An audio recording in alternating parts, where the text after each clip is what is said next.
Hello, my friends!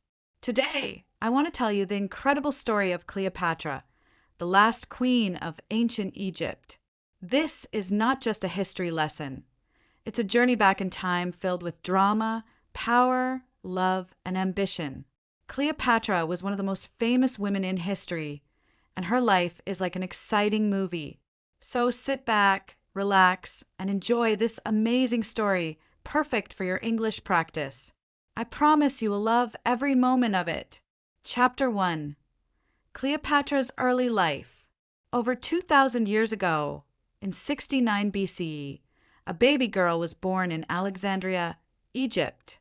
Her name was Cleopatra VII, and she would grow up to become a queen like no other.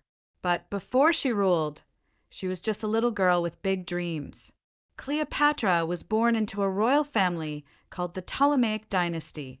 This family had ruled Egypt for many years, but they were not originally from Egypt. They came from Greece. Cleopatra's ancestor, Ptolemy I, was one of Alexander the Great's generals. He became the king of Egypt after Alexander's death, making Cleopatra's family both Greek and Egyptian. Cleopatra's father was King Ptolemy XII, and her mother might have been Cleopatra V, but historians are not completely sure about her identity. Cleopatra grew up in a palace surrounded by luxury. She had servants, beautiful clothes, and the best education. But life in a royal family was not as easy as it seemed. There was always danger. Family members fought for power and sometimes even killed each other to become king or queen. From a very young age, Cleopatra learned that knowledge was power. While most women in her time were not educated, Cleopatra studied hard. She learned many languages, including Greek, Latin, Egyptian, and even Hebrew. It is said that she could speak at least 7 languages fluently, which made her very special. Cleopatra was also curious about everything. She studied science, math, literature, and politics. She wanted to be more than just a queen who wore a crown. She wanted to be a wise and powerful ruler. But she had another secret weapon: charm. Cleopatra was not only intelligent, but she was also very confident. People said she had a beautiful voice that could capture anyone's heart. However, her childhood was not all happy. Her father, King Ptolemy XII, was not a strong ruler. Many people in Egypt disliked him because they thought he was weak and spent too much money. Sometimes, Cleopatra's family had to leave Egypt to stay safe. She learned at a young age that being a ruler meant facing many enemies. When Cleopatra was around 14 years old, her life changed forever. Her mother disappeared. Some say she died, while others believe she was killed. Soon after, Cleopatra's father became very sick. It was clear that Cleopatra would have to fight for the throne. She was still a teenager, but she was already preparing to become queen. What made Cleopatra different from other rulers was her deep love for Egypt. Even though she was part of a Greek family, she respected Egyptian traditions. She was the first Ptolemaic ruler to learn the Egyptian language. And she even presented herself as the goddess Isis, a powerful figure in Egyptian mythology. By the time Cleopatra was a young woman, she was ready to rule. But ruling Egypt would not be easy. She had enemies both inside and outside her family. She knew she would have to be brave, clever, and strong. And so, the story of Cleopatra's rise to power begins. Chapter 2. Cleopatra becomes queen. Cleopatra was no ordinary young woman. From the moment she was born, her destiny was to rule. But becoming queen was not easy. It was a path full of danger, betrayal, and clever plans. Let me tell you how Cleopatra became the queen of Egypt. When Cleopatra was 18 years old, her father, King Ptolemy XII, passed away. In his will, he declared that Cleopatra would rule Egypt, but not alone. She had to share the throne with her younger brother, Ptolemy XIII, who was only 10 years old. Yes, in ancient Egypt, it was common for siblings to rule together, even if they were very young. But Cleopatra didn't want to share her power. She believed she was more capable and smarter than her brother. She had studied languages, history, and politics, while her brother was just a child with no experience. Cleopatra knew she had to take control if she wanted to protect Egypt and rule it the way it deserved. At first, Cleopatra tried to work with her brother, but soon, their advisors started plotting against her. These advisors didn't like the idea of a strong and intelligent woman ruling Egypt. They wanted Ptolemy XIII to have all the power because he was easier to control. Cleopatra's life quickly became very dangerous. She was forced to leave the royal palace and flee to the desert. Imagine this: Cleopatra, the rightful queen, wandering in the hot, dry desert with only a few loyal followers. She had no home, no army, and no throne. But Cleopatra was not the kind of woman who gave up. While she was in exile, Cleopatra began to make a plan. She knew she couldn't take back her throne alone. She needed help, and she had to think fast. Luckily, at this time, a powerful Roman general named Julius Caesar arrived in Egypt. Caesar was one of the most famous and influential men in the world. Cleopatra saw an opportunity. Cleopatra decided to meet Caesar, but she knew she had to do something dramatic to grab his attention. She couldn't just walk into the palace because her enemies would stop her. So, she came up with a bold and clever idea. One night, Cleopatra had her loyal servant wrap her in a large carpet. Yes, a carpet. Then, the servant carried the carpet into Caesar's quarters as a gift. When the carpet was unrolled, Cleopatra appeared, looking stunning and full of confidence. Imagine Caesar's surprise when this beautiful, intelligent young woman emerged from the carpet. Cleopatra spoke to Caesar with charm and intelligence. She told him about her struggles, her love for Egypt, and her dreams of becoming a great queen. Caesar was impressed. He saw that Cleopatra was not just beautiful. She was also brilliant and ambitious. Caesar agreed to help Cleopatra regain her throne. Together, they planned a way to defeat Ptolemy XIII and his advisors. Cleopatra's enemies didn't stand a chance against the combined forces of Cleopatra and Caesar. After a fierce battle, Ptolemy XIII was defeated, and Cleopatra was restored as the Queen of Egypt. But Cleopatra wasn't just satisfied with regaining her throne. She wanted Egypt to become powerful and respected again. She started working closely with Caesar to strengthen her country. She introduced new policies, improved trade, and even built a strong relationship between Egypt and Rome. Chapter 3: Cleopatra and Julius Caesar. Cleopatra was now the Queen of Egypt, but her life was far from peaceful. She had won her throne back with the help of Julius Caesar, one of the most powerful men in Rome. But their story wasn't just about politics. It was also about love, ambition, and danger. After Cleopatra defeated her brother, Ptolemy XIII, with Caesar's help, she became the most powerful person in Egypt. But she didn't want to just rule Egypt. She wanted to make her country strong and respected across the world. She knew that having Caesar by her side could help her achieve her dreams. Cleopatra and Caesar spent a lot of time together after the battle. Cleopatra admired Caesar's strength, intelligence, and ability to lead armies. Caesar admired Cleopatra's beauty, charm, and clever mind. Even though Caesar was much older than Cleopatra, he was around 52 years old while she was only 21, their connection was strong. Cleopatra invited Caesar to stay in Egypt, and he agreed. Together, they explored the beautiful city of Alexandria, sailed along the Nile River, and talked about their plans for the future. Cleopatra showed Caesar the rich culture and history of Egypt, and Caesar was impressed. He saw that Egypt was not just a land of deserts and pyramids. It was a powerful and wealthy country with great potential. During this time, Cleopatra became pregnant. In 47 BCE, she gave birth to a son, whom she named Ptolemy Caesar, but people called him Caesarion, which means Little Caesar. Cleopatra believed that Caesarion would one day unite Egypt and Rome, creating a powerful empire. She wanted her son to be a symbol of strength and unity, but their happiness didn't last long. Cleopatra and Caesar's relationship caused a lot of problems. Many people in Rome didn't like the idea of Caesar being so close to foreign queen. They thought Cleopatra was trying to take control of Rome through Caesar. Some even called her a dangerous temptress. Caesar decided to return to Rome, but he didn't leave Cleopatra behind. Instead, he invited her to come with him. Cleopatra, always bold and fearless, agreed. She traveled to Rome with Caesarion and a grand entourage.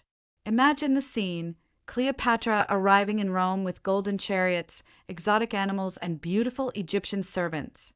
She wanted to show the Romans the wealth and power of Egypt.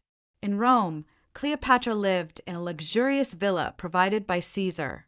She attended banquets, met important Roman leaders, and even influenced Roman fashion with her Egyptian style. But not everyone welcomed her. Roman women were especially unhappy because Cleopatra was so different. She was confident, glamorous, and unafraid to stand out. While in Rome, Cleopatra witnessed Caesar's rise to power.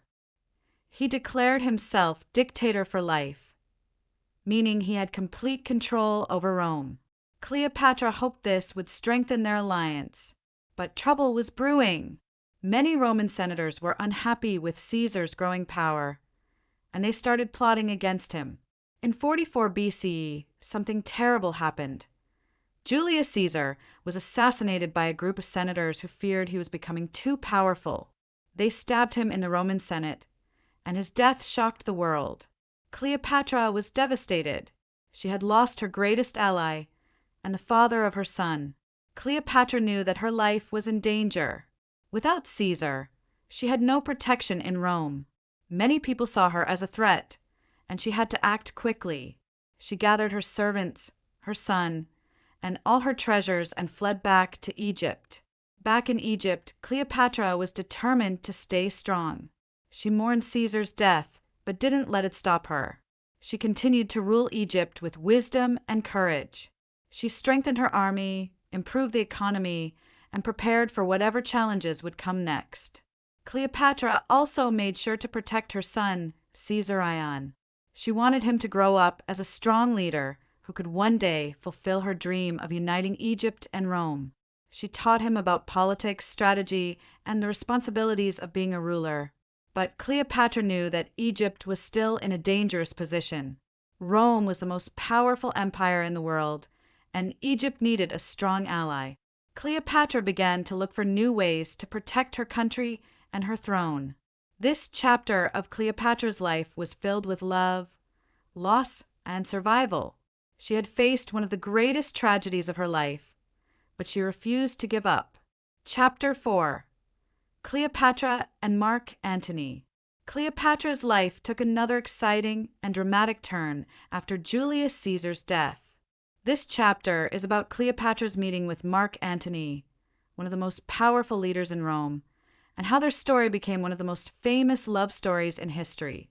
After Julius Caesar died, Rome was in chaos. Many powerful men were fighting to take control of the empire.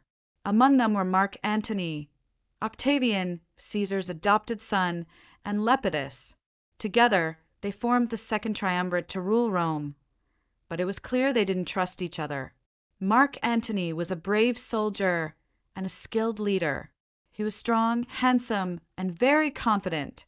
He was also charming, and people admired him. Mark Antony had heard about Cleopatra, the beautiful and intelligent Queen of Egypt, but they had never met.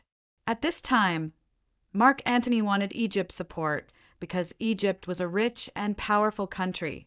Cleopatra, on the other hand, wanted to protect Egypt from Rome's growing power. She knew that building a strong alliance with Mark Antony could help her achieve that. One day, Mark Antony sent a message to Cleopatra. He wanted her to meet him in Tarsus, a city in modern-day Turkey, to discuss their alliance. Cleopatra knew this was her chance to impress Antony, and she planned something unforgettable. When Cleopatra arrived in Tarsus, she didn't just come as an ordinary queen. She made a grand entrance that left everyone speechless. Cleopatra sailed to Tarsus on a golden ship with silver oars and purple sails. She dressed as the goddess Aphrodite, the goddess of love and beauty, and surrounded herself with beautiful servants dressed as gods and goddesses. The air was filled with the sweet smell of perfumes and flowers. When Antony saw Cleopatra, he was amazed. He had never seen anyone like her. She was confident, intelligent, and beautiful. Cleopatra spoke to Antony with charm and wit, and he couldn't take his eyes off her. That meeting was the beginning of their powerful and passionate relationship. Cleopatra invited Antony to come to Egypt, and he accepted. In Alexandria, they spent time together, enjoying lavish banquets, parties, and games. Cleopatra showed Antony the beauty of Egypt and its rich culture. They laughed, shared stories, and made plans for the future. Antony fell deeply in love with Cleopatra, and she fell in love with him too. Together, they dreamed of creating a great empire that would rule both Rome and Egypt.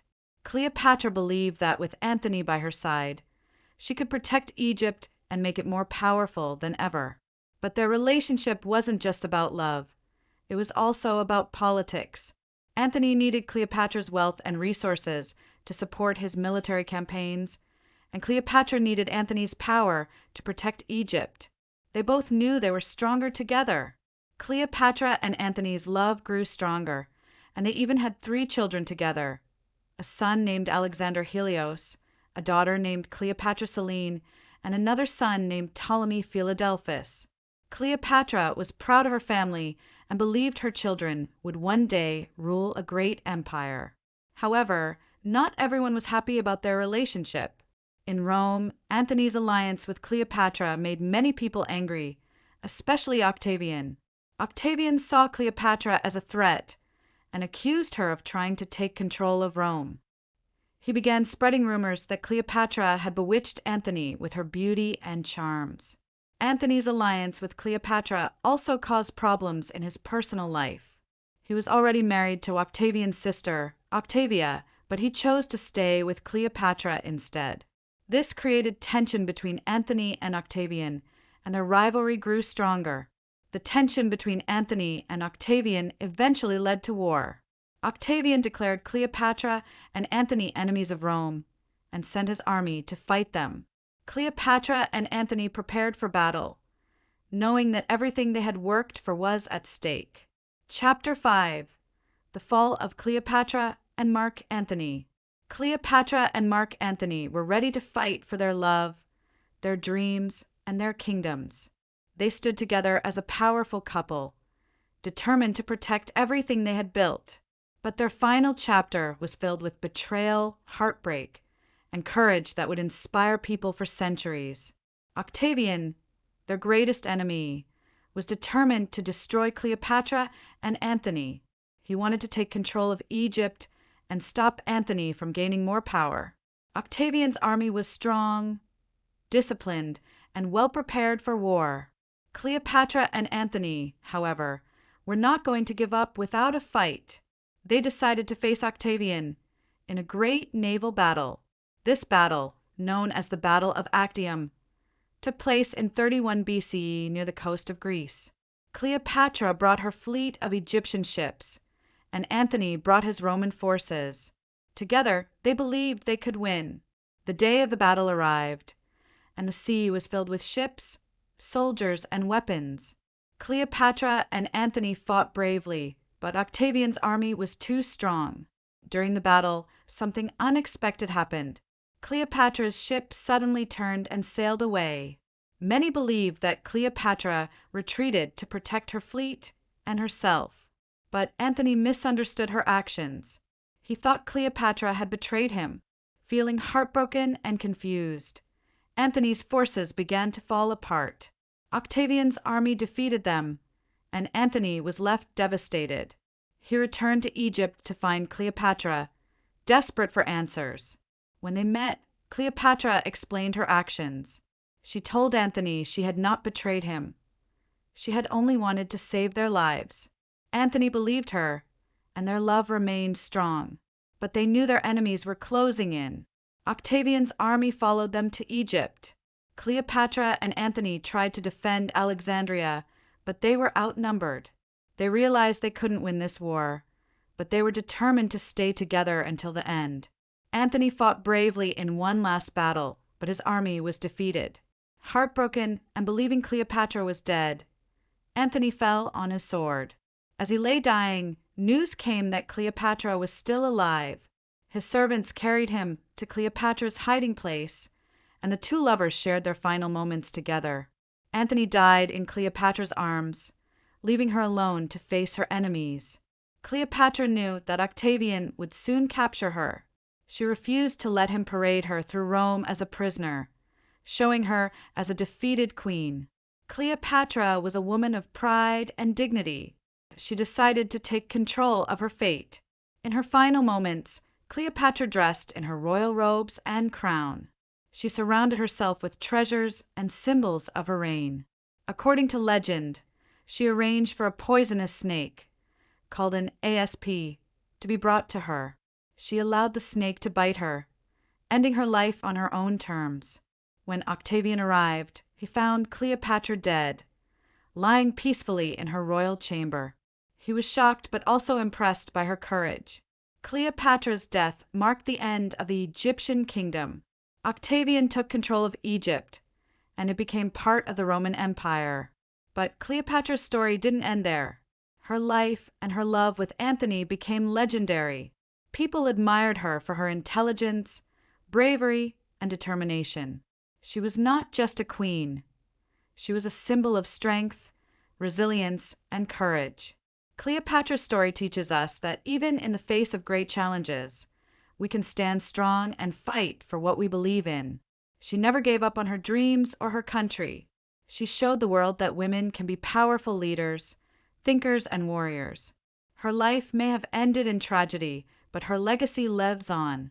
Cleopatra reminds us to never give up, to believe in ourselves, and to take control of our destiny. She proved that even in the darkest moments, we can face our challenges with courage and dignity. So, my friends, let Cleopatra's story inspire you to be strong, to dream big, and to never let fear stop you. Her life may have been filled with struggles, but it was also filled with love, hope, and greatness. Be like Cleopatra, bold, fearless, and unforgettable.